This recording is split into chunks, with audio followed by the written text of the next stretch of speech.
Ukraine ने भी भारत से रूसी तेल की खरीदारी तर्क करने का मुतालबा कर दिया। भारतीय मीडिया के मुताबिक नरेंद्र मोदी से टेलीफोनिक गुफ्तगू में यूक्रेनी सदर ने भारत पर रूस से जंग में यूक्रेन की खुलकर हिमायत करने पर जोर दिया।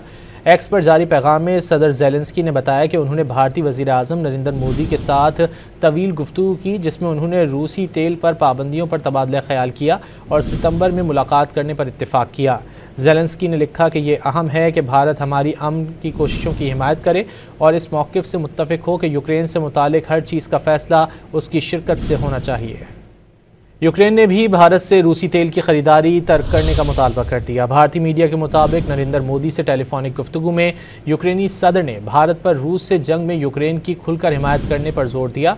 एक्स पर जारी पैगाम में सदर ज़ेलेंस्की ने बताया कि उन्होंने भारतीय वज़ीर आज़म नरेंद्र मोदी के साथ तवील गुफ्तगू की, जिसमें उन्होंने रूसी तेल पर पाबंदियों पर तबादला ख्याल किया और सितंबर में मुलाकात करने पर इत्तेफाक किया। ज़ेलेंस्की ने लिखा कि ये अहम है कि भारत हमारी अमन की कोशिशों की हिमायत करे और इस मौक़िफ़ से मुत्तफ़िक हो कि यूक्रेन से मुतालिक हर चीज़ का फ़ैसला उसकी शिरकत से होना चाहिए।